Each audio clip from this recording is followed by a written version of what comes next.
เอามาบาดนี่พี่น้องตั้งบ่ตูนเข้ามานี่ก็พอดีแหละต้อมเข้ามาหากันก่อนได้บาดนี่หลังจากที่โอ้ลมแห้งแท้หลังจากที่ขึ้นบ้านใหม่เพื่อนชานใหม่แล้วเสร็จสิ้นเป็นที่เรียบร้อยทั้งระเบ้าก็สิมาแจ้งข่าวดีบาดดียังน้องอ้าวข่าวดีได้บ่ยาวเว้ยโอ้คอยนั่นเฉพาะนะพาคอยจึงเรื่องมากๆเนาะบ่เสียงว่าเนาะแม่นใช่บ่บ่เสียงว่ามี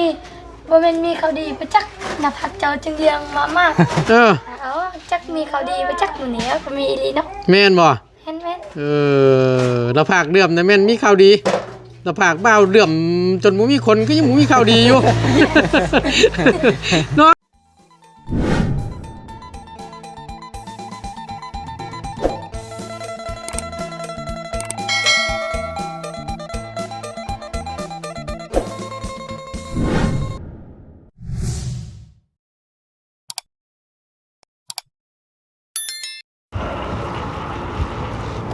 โอ้ยตายรถแท้ๆป่านนี่พี่น้องเอ้ยจังแม่นฮอดจังแม่นเอา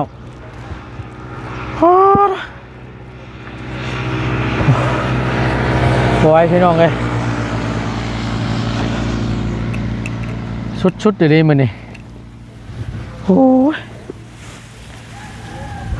อุณหภูมิเพิ่นจะเกิดพายุต่อเนื่องว่าฉันแจ้งอยู่นี่จนถึงเวลาบ่ายโมงพายุมาแต่ตั้งได้แลดฮ้อนหัวจนแตกเนาะโอ้ย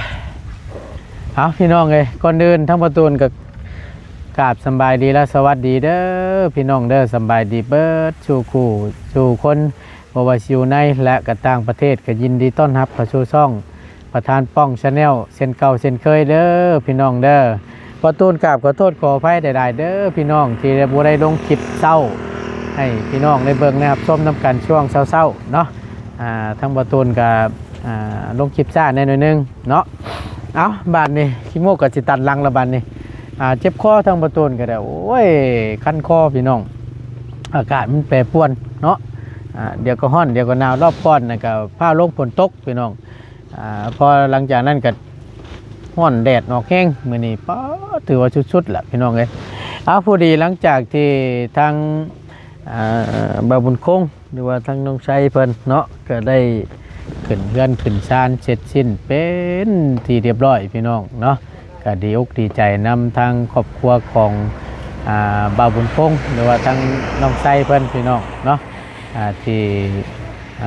เสร็จสิ้นสมบูรณ์เป็นที่เรียบร้อยทางประตูนก็ดีอกดีใจนำเนาะก่อนอื่นทางประตูนก็ขอขอบคุณขอบคุณขอบใจทั้งผู้ใหญ่ใจดีทั้งเบาตูนเนาะเพิ่นบอกขอออกชื่อก็ดีและขอออกชื่อก็ดีเนาะแล้วก็กราบขอบบุญขอบคุณผู้ใหญ่ใจดีเบิดทุกท่านเนาะบอกว่าสิเข้ามาทั้งช่องทางใดก็แล้วแต่เนาะทางทีมงานเฮาพี่น้องเอ้ยก็หลายผู้หลายคนผู้รักผู้ใหญ่เพิ่นจดซอยกันจนเสร็จสิ้นสมบูรณ์เนาะก็มีถึงทุกวันนี้ก็ย้อนผู้ใหญ่ใจดีทุกท่านเนาะแล้วก็FC เนาะบัดชุกูชุกคนที่เข้ามาเป็นกำลังแห่งใจและติดตามเบิ่งคลิปโดยบ่ข้ามโฆษณาบ่ตูนก็ขออวยพรอวยชัยให้ตั้งหน้าเนาะแทนในนามเป็นสะพานบุญก็ขออวยพรอวยชัยขอให้ผู้ใหญ่ใจดีเบิดทุกท่านเด้อเนาะขอให้มีแต่ความสุขกายสบายใจปรารถนาสิ่งใดขอชมคำมุ่งมั่นลังปรารถนาเด้อบ่ว่าเสียธุรกิจการงานใดๆก็ขอให้ประสบผลสำเร็จในหน้าที่การงานนั้นๆตลอดปีและตลอดไปทั้งเอื้อยกับแม่หรือว่าทั้งผู้ใหญ่ใจดีทุกท่านเนาะให้มาสำใดขอให้ขับเคลื่อนมาสู่ทางครอบครัวของท่าน100 เท่าพันเท่าเด้อขึ้นเหนือลงใต้บ่ไปใส่มาใส่ก็ขอให้มีแต่คนหนักคนแพงเดินทางตลอดปลอดภัยเด้อเนาะอายุมั่นขวัญยืนร่ำรวยเด้อทุกท่านสาธุเด้อเนาะเอาขอบอกขอบใจเช่นเดียวกันพ่อแม่พี่น้อง FC เปิดทุกท่านที่เพิ่นบ่ได้ถึงแม้ว่าเพิ่นบ่ได้ชดชอยในทางหนึ่งกับชดชอยในทางหนึ่งกับซ้ำซอยล่ะพี่น้องเอ้ยเอาบุญน้ำกันเนาะก็คือเขามารับชมรับเบิ่งคลิปและเบิ่งโฆษณาให้ ก็ขอให้อยู่ดีมีแฮงบัดทุกผู้ทุกคนเด้อพี่น้องเด้อลำๆรวยๆสาธุเด้อเนาะเอาหลังจากที่ได้ขึ้นบ้านใหม่เสร็จสิ้นเป็นที่เรียบร้อยทางบาตูนก็มีข่าวดีสิมาแจ้งทางน้องชัยเพิ่นและทางบ่าวบุญคงน้องดาวเพิ่นเนาะก็มีงบอยู่จำนวน3 ล้านกีบพี่น้องเนาะผู้ดีทางบาตูนก็สิไปสมทบซอยเฮ็ดเทือนครัวว่าซั่นเห็นทางลุงหนวดว่ามีงบสิเฮ็ดเทือนครัวและห้องน้ำว่าซั่นเนาะผู้ดีทางบาตูนก็มีงบเข้ามาสมทบนำ3 ล้านกีบพี่น้องเอ้ยเนาะก็เป็นทั้งเอื้อยใหญ่ใจดีเนาะเอื้อยเพิ่นก็อยู่ฝรั่งเศสพุ่นแหละก็ให้ทางบาตูนเป็นสะพานบุญให้โดยตลอดมาเนาะ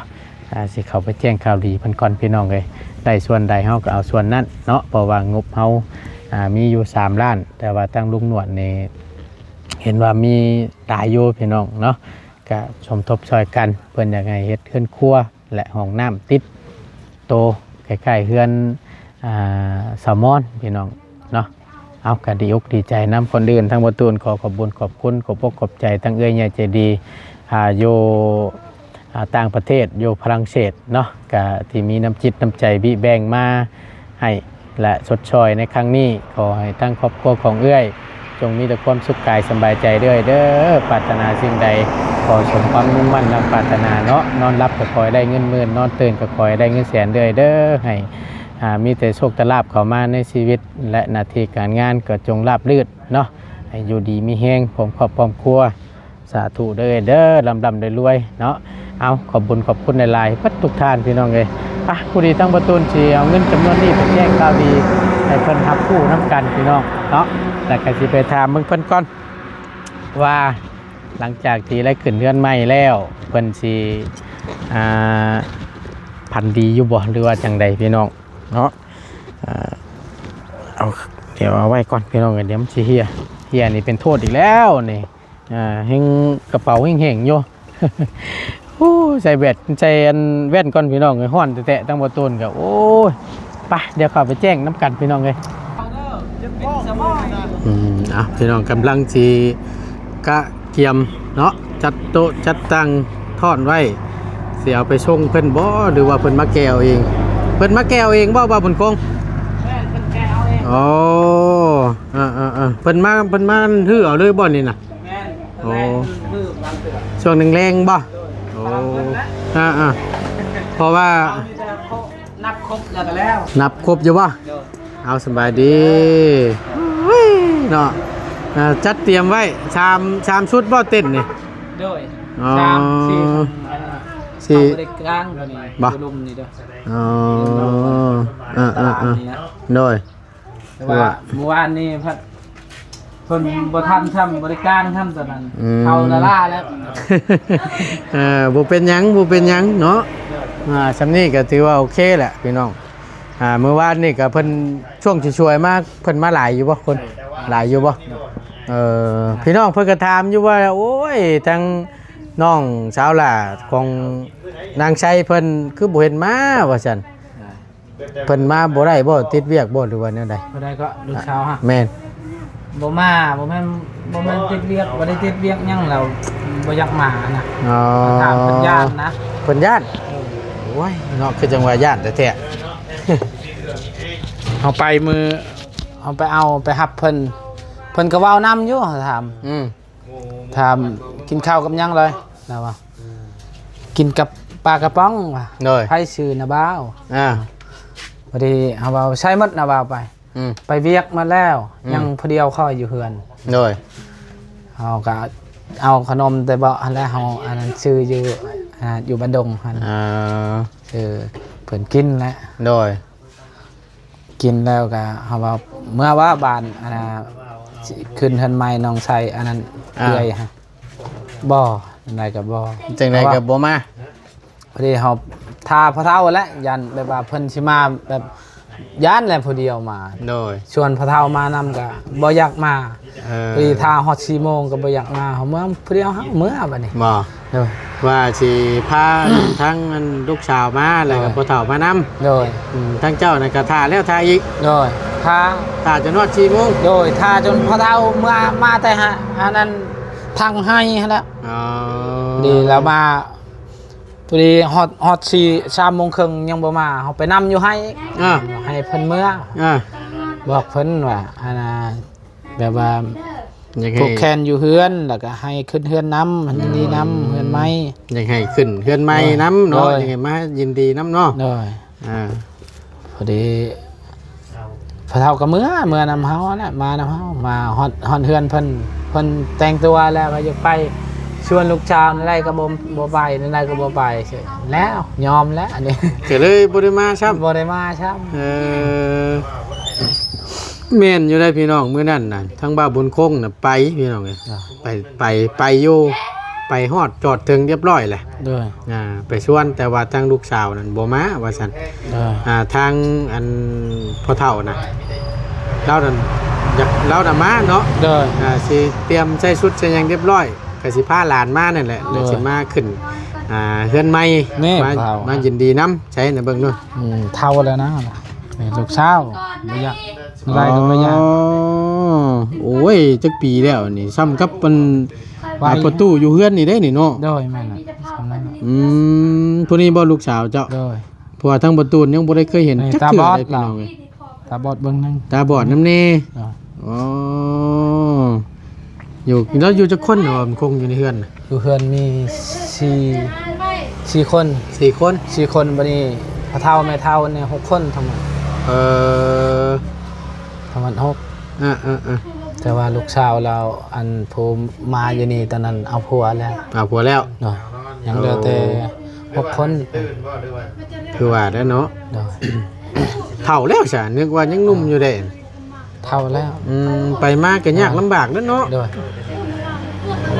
โอ้ยพี่น้อง แต่เราเอาเมียนุ่ม แต่เราได้เมียหนม เนาะ โย่คือจังว่าได้เมียเด็กแกะมีเมียเด็กต้องมันตรวจเช็คร่างกายโลดแล้วนี่เนาะ โดย โอ้ก็เพลงนี้มาโลดบานนี่ โอ้ยพี่น้องเอ้ย กินข้าวกินน้ำแล้ว เรียบร้อยเลยได้บ่บุญคงกินแล้วเจ้าก็ได้ ยังกินแล้วเฮาแต่ว่า กินบ่ อาหารตัวเจ้ากินวันวานนี่เฮาก็ย่องให้ไว้ โอ้ ตู้เย็นนะ บ่ยากนี่เนาะพอดีแวะกินอยู่ในอันห้านเมจันเพิ่นอยู่วังครัวนะ โดย แวะเข้าไปกินนั่นแหละของท้องนะเงินไผน่ะพอเสียงบ่น่ะ ไปเชียร์ พอดีแวะเข้ามาน่ะกินข้าวกินน้ำน่ะก็เลยแวะขึ้นมานี่นั่นนะเป็นจังไดนอนเมื่อคืนนี่พันตัวใดแน่นี่บ่มีอยู่บ่ ลืมหมดเลย ลืมไปเลย เฮาบ่ได้นอนคืนหนึงกับมื้อนอน ไปเที่ยวไปเที่ยวมาเวียกนี่ เป็นแต่เมื่อยอยู่ได้ โด เนาะ ยนอนมื้อนี้โอ้หลับเลยลิ เออ แต่หัวแรงเลยนะ เพราะว่าก่อนสิขึ้นบ้านใหม่เนาะ โดย เอาง่ายแต่วันคืนวันที่13ว่าซั่นซะ โดย เบิดคืน โดย สิว่าแล้วก็ได้แล้วตื่นมาเพิ่นเบิดมื้อบานนี่ โด เนาะ ย พอคำมาตอนแรกเมื่อวานนี่รับปันตาย โดยแม่นแหละ มันเพลียอะไรพี่น้องเอ้ยเมื่อย แล้วเวียกเด้แล้วเวียกก็นอนบ้าน เพราะเข้าใจอยู่ตัวนี้เพราะว่าแต่อยู่ไสเพราะว่าแต่งานหยังก็ว่าเกี่ยวกับของเฮานี่สิเมื่อยแน่หน่อยนึง โดย เนาะคือว่าชุดๆแหละพี่น้องงานแต่งงานดองงานนี่งานบุญงานชินนี่โอ้ยเฮ็ดหยังก็ตามแต่นักเกี่ยวกับเวียกกับงานเฮาน่ะเฮาต้องได้เบิ่งแขกคนแน่เนาะหมู่ครูผู้เพิ่นมาขึ้นเฮือนขึ้นศาลนำหั่นแหละจะต้องให้เบิ่งให้ทั่วให้ ใคร ถึง แน่ใครแน่แต่ว่าพี่น้องไทบ้านเพิ่นบ่ได้ปะบ่ได้ทิมเฮาหั่น อื น่ะ ม มีหยังก็เบิ่งแขกเบิ่งนั่งนำกันหั่น ช่วยกัน โดยมีก็มีแต่อายเฮาแหละเฮายอมว่า ผู้ใดคนใดน่ะ ผู้อันนั้นเด้ อันที่อันมา เท ครับ พื้นนี่มันยัง จ้างนี่นะ โดย บ่มาเลยบ่ บ่มาเลย บ่ว่า บ่มาเนี่ยหนึงกินข้าวแล้วก็เมื่อเฮือนเพิ่นครับ อืม เอายาแล้วว่า เบิดคำสิเว้า มัดคำสิเว้าแล้วเฮาก็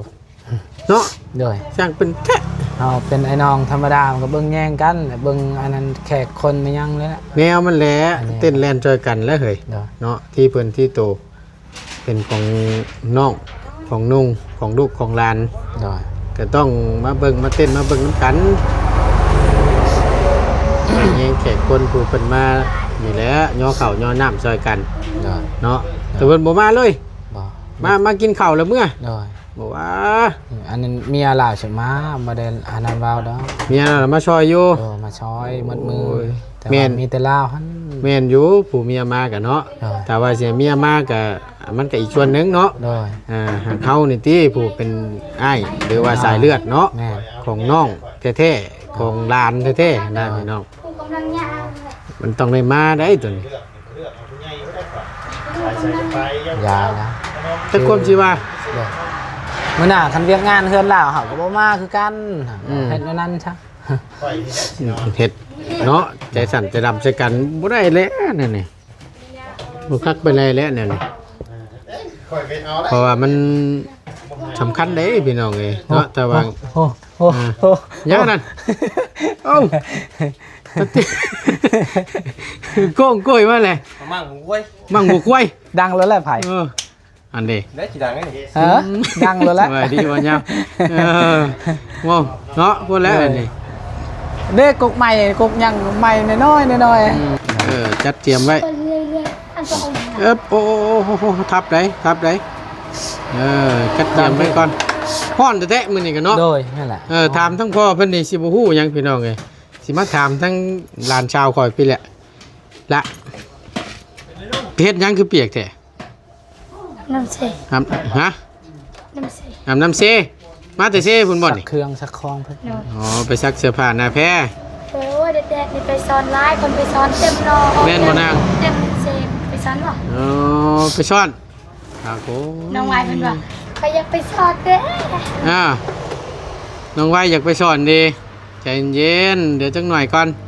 แดดมันร้อนจังซี่มันเป็นไข่เป็นนาวได้มันเอาเองไงดิเบิ่งกว่าน่ะ พ่อนไปซี่ข่อยเชิญลงแต่ซี่ได้ข่อย ฮะอาบน้ำบ่ ตาย เต็มเสย บ่แล้วก็จังกินเนาะเห็นว่าก็ได้ แม่นแหละ ใจเย็นเป็นอะไรเมื่อคืนนี่ ก็จะเป็นอะไร ฝันดีอยู่บ่ ก็ได้ฟันนะ รับปันตายคือกัน แม่ ก็ ฟัน มีแตุ เหี่ยว ปันเหี่ยวโอ้ย เป็นว่าพันเลขพัน นี่ก็พันสิปันเลขปันเบอร์ว่าจะได้อันบอกระเบ้าเนี่ยบ่ ฮะ ฉลอง บอมาได้ไปเยี่ยมคอยไปเยี่ยวอยู่นี่แหละไปเยี่ยว อ่า พันเยี่ยวแล้วคือลูกเกือบเยี่ยววันนอนดี โอ้ยเนาะเอามาบาดนี่พี่น้องตั้งบ่ตูนเข้ามานี่ก็พอดีแหละต้อมเข้ามาหากันก่อนได้บาดนี่ โดย หลังจากที่ โอ้ลมแห้งแท้ หลังจากที่ขึ้นบ้านใหม่เพื่อนชานใหม่แล้วเสร็จสิ้นเป็นที่เรียบร้อยทั้งระเบ้าก็สิมาแจ้งข่าวดีบาดอ่า ดีอย่างน้อง อ้าวข่าวดีได้อบ่ยาวเว้ย โอ้คอยนั่นเฉพาะนะพักคอยจึงเรื่องมากๆเนาะบ่เสียงว่าเนาะ แม่นใช่บ่ บ่เสียงว่ามีบ่แม่นมีเขาดีประจักนะพักเจ้าจึงเรื่องมาก เออ ๆเอาจักมีเขาดีประจักมื้อนี้ก็มีอีหลีเนาะ แม่นบ่ เห็นไหม เราผากเดือมนะแม่นมีข่าวดีเราผากเบ้าเดือมจนบ่มีคนก็ยังบ่มีข่าวดีอยู่ เนาะโอ้ยพูดแล้วอันนี้เอากับผู้ดีนี่แหละทางบัดโดนก็คือว่าแหละพี่น้องไอ้กะมีงบสมทบช่วยเกี่ยวกับนี่แหละเรือนครัวอะไรห้องน้ำนี่แหละก็เห็นทั้งลุงนวดก็ได้ร่วมกันอยู่กับผู้ดีทั้งเฮากับมีกับบ่ได้ดอก3 ล้าน โดย ที่มาสมทบ โดย ให้หาผู้นำกัน โดย ยิ้มไปเป้ยพี่แต่ว่า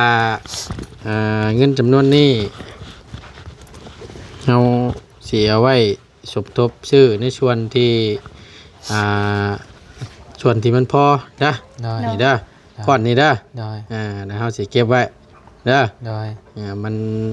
ถ้าว่ามันพอในส่วนใดบงกบปานประตูบ่นู่นนี่นั่น โดย เป็นบล็อกเป็นเฮเป็นทรายหรือว่าสมทบกาสร้างบ่ โดย หน้าพี่น้องเนาะกันยังขาดได้สิ่งใดอย่างอยู่ไว้ เนาะจึงแม่นอารมณ์ดีแท้ๆทั้งนี้ก็ได้ เดี๋ยวลงเสียเนี่ย โยยันว่าเนาะมันฮ้อนไงพี่น้องพันเหี่ยวได้มีข่าวดีด้วยบาดนี่ บอก เอ้ย เขาบีบมันยังเขาไล่และเหนียว นะ โอ้ยเนาะเอาฉันก็มีแต่นี่แหละก็เป็นทั้งเอื้อยใหญ่ใจดีเพิ่นคือเก่าบ่ขอออกชื่อเสียงกับผู้เพิ่นชดช่อยพายไม้เชล่านี่แหละ โดย ก็ลายได้ทั้งเอื้อยเพิ่นช่อยมากก็ได้พี่น้องเอ้ย ได้ ผ่านทางประตูนเป็นสะพานบุญให้มารอบนี้เพิ่นก็สมทบเฮ็ดเพื่อนครัวว่าซั่นซะ โดย โตค่าสร้างอันเทพื้นนี่ก็แม่นของเอื้อยเรา ได้ เนาะก็มีแต่ว่าอยากให้ทางอีหล่าเด้อนางเด้อ โดย นกมือให้คำอวยพรอยู่ใช้ทั้งเอื้อยใหญ่ใจดีเพิ่นให้เด้ออยู่ต่างประเทศ โดยอยู่ฝรั่งเศสเด้อ โดยขอบคุณทุกคนเด้อทั้งป่าใหญ่ใจดีอยู่ทางฝรั่งเศสขอให้อยู่ดีมีแห้งความเจ็บบ่ให้ได้ความไข้บ่ให้มีขอให้ลำรวยๆอายุมันคนยืนแม้แต่ธุรกิจการงานในไทยขอให้ประสบความสำเร็จในหน้าที่การงานและการเงินเด้อนั้นรับก็ขอให้ได้เงินหมื่นอันเดินก็ขอให้ได้เงินแสนพัฒนาสิ่งใดก็ขอให้ได้สิ่งนั้นเด้อขอให้ลำไปด้วยเงินที่จะจอยทางครอบครัวเฮาครั้งนี้ก็ขอให้กลับคืนหอยเท้าพันเท้าเด้อสาธุ โอ้ ขอบคุณทางประตูนั้นเด้อ โดยสาธุเนาะมา ขอบคุณขอบคนเด้อทางเอื้อยใหญ่ใจดีอยู่ทางฝรั่งเศสขอให้อยู่ดีมีแห้งความเจ็บอยาใดความใครอยามีปรารถนาสิ่งใดขอให้ได้สิ่งนั้นเด้อทิ้งเงินที่อันเอื้อยใหญ่ใจดีภาคสมทบเฮ็ดเฮือนมีหลายสิ่งหลายอย่างก็ขอให้กลับคืนสู่เอื้อยใหญ่ใจดีทางฝรั่งเศสห้อยเท่าพันเท่าเด้อสิ่งสำคัญขอให้สุขกายสบายใจและก็ทางครอบครัวแล้วก็ขอบใจทั้งบาตูนพร้อมเด้อที่มาสะพานบุญให้หลายครั้งก็ขอให้อยู่ดีมีแห้งสุขภาพแข็งแรงหมดครอบครัวทั้งบาตูนและก็ทาง FC หมดทุกคนที่เป็นกำลังใจให้ทางครอบครัวขอให้อยู่ดีมีแห้งซะ สาธุเนาะ ใจละ เอาดีใจน้ำลายๆเด้อ ด้วย ที่เพิ่นก็มีสมทบเข้ามา ด้วย หลายทางเนาะ ด้วย ขอบอกขอบใจดีใจน้ำลาย ได้ ๆโอ้โธ่ไปกินข้าวเที่ยงนี่ได้ยังกินมื้อนี่ฮะ ชีนหั่นละยัง ชีนเห็นบ่ เลย เป็นอะไรพันเหี่ยวคือจังว่าเศร้าแท้เดี๋ยวนี้ บ่ได้เศร้า คือจังว่าเลอะเล่อยู่เออ โอ้ยโอเคบัดนี้มาเอาตึ้มข่อยเอาตึ้มข่อยมานี่ไปสบายดีก่อนไปสบายดีพี่น้องเอ้ยไปทางประตูนก็สิได้ขอจบคลิปแล้วล่ำลาก่อนบาดนี้เนาะพี่น้องก็สักสิว่าจังใดพี่น้องเอ้ยโอ้ยดีใจน้ำหลายๆเนาะที่ตั้งเอ้ยเพิ่นจดจ่อยมาแต่ละครั้งก็สมทบเกี่ยวกับเพื่อนกับชานน้องไซเนาะมีแต่ประตูนเสียเงินจำนวนนี้ซื้อเนาะเดี๋ยวสิถามเบิ่งตั้งหมู่คู่ก่อนว่ามีอย่างแน่แล้วถ้าว่ามันส่วนใดที่มันขาดส่วนใดที่มันบ่พอทางประตูนก็สิเอา